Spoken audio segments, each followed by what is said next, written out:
Hi folks, it's Mr. Weston here from Mr. Weston the Game Review, and as you can see, I think I'm back in my element actually. So, if you just decide to join back with me if you decide to watch the video that I reviewed Borderlands 2 on, you decide to come back for this one, kudos to you.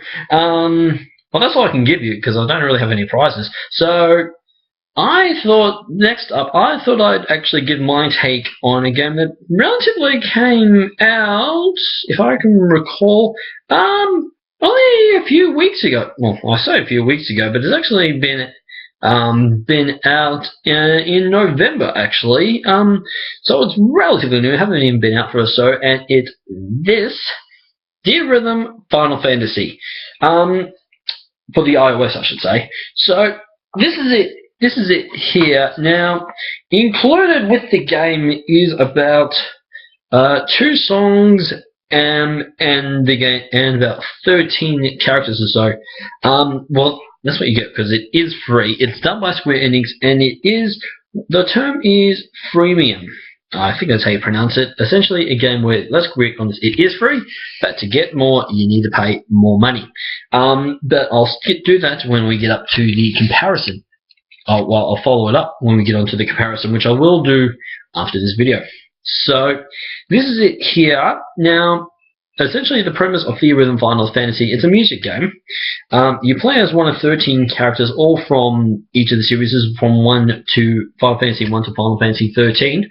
They're little chibi style characters where what you do is you play as them and do little battles using this music here.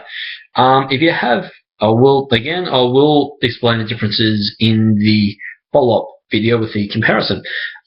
So you do battles. You can do little battles with other creatures on here. You can also do little field music things, and the controls are you touch, or you tap, you what's the other one? You flick and you hold. I wouldn't say story, but truth be told, there's not really much of a story to this.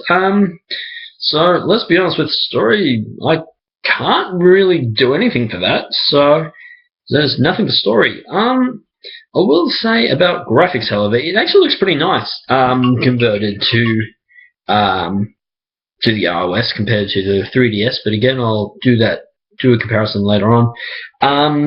It actually looks quite nice. It looks beautiful too. So graphics wise, I have to give it about we go 4 stars. 4 out of 5.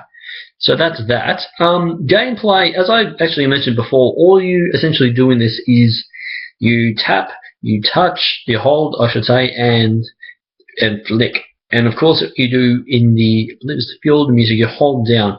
The first 3 styles I mentioned is essentially the battle, and you do get a tutorial in this game, I should say. So at least you do have some sort of ID, and you can basically repeat it if you like. If you do somehow screw up, you can of course show off your scores on Twitter, which is awesome.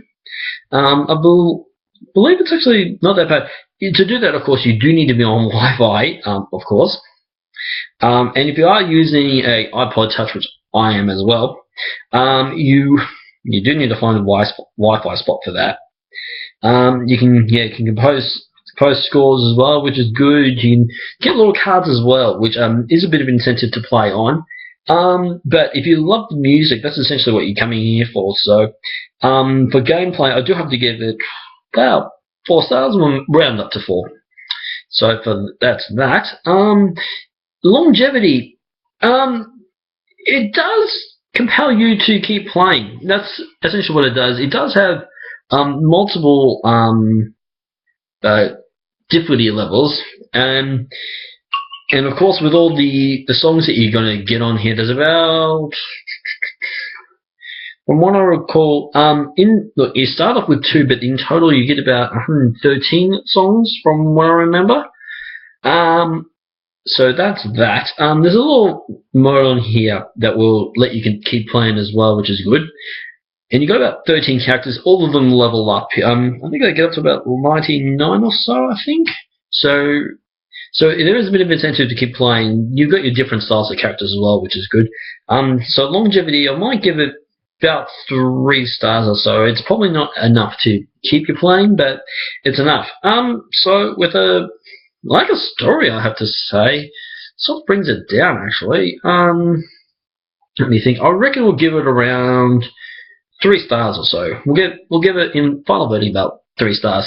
So if you are watching this straight after the Borderlands 2, please keep on the channel and have a look at Critical KO Gamers. I'll actually try and put on the link to the website as well, which is probably what I should have been doing for my last few videos. So that's what I'll do for that. And yeah, stick around. I'm going to be doing a comparison for the difference between Theatrythum and Final Fantasy for the iOS compared to the 3DS. So that's that. And this is Mr. West End. I'll hopefully see you guys soon. Bye bye.